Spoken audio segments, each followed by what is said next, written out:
বিস্ফোরণের ঘটনার তদন্তে ফরেনসিক বিভাগ বৃহস্পতিবার বিকেলে ভিডিও এবং নমুনা সংগ্রহ করল ফরেনসিক বিশেষজ্ঞরা। বুধবার দুর্গাপুরের ইস্পাত নগরী বি জোনের নিউটনের 17 নম্বর স্ট্রিটে একটি মাটির বাড়িতে বিস্ফোরণের ঘটনা ঘটে। ঝলসে যায় সজল দেবরাত নামের বছর 30-এর যুবক। পুলিশে জানিয়েছিল বারুদ নিয়ে পরীক্ষা করছিল ওই যুবক। সেই বারুদে আগুন ধরে যায়, তারপরেই সে ঝলসে যায়। আশঙ্কাজনক অবস্থায় বাঁকুড়া মেডিকেল কলেজ হাসপাতালে চিকিৎসাধীন রয়েছে। বৃহস্পতিবার বিকেলে দুর্গাপুরের শঙ্করপুর থেকে আঞ্চলিক ফরেনসিক বিভাগে 4 সদস্যের একটি দল নিউ টাউনের পৌঁছায়। দুর্গাপুর থানার পুলিশ পাহারায় বারুদ সহ একাধিক নমুনা সংগ্রহ করেন তারা। পশ্চিম বর্ধমানের দুর্গাপুর থেকে নিমাই দাসের রিপোর্ট, বাংলা এমজি নিউজ। আমি বলবো আপনাকে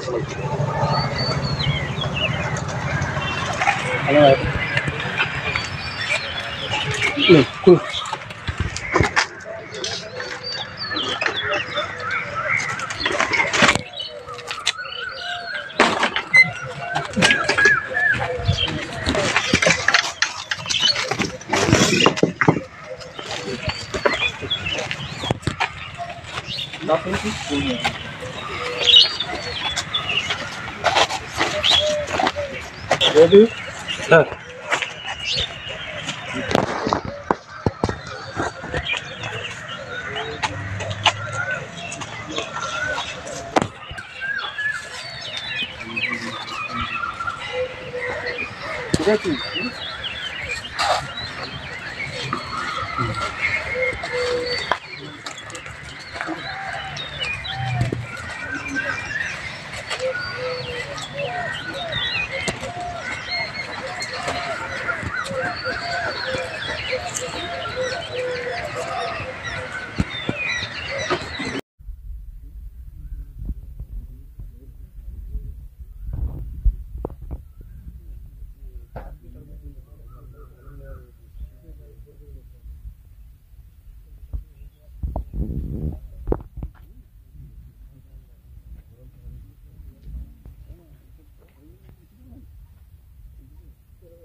ঠিক আছে। দেখলেন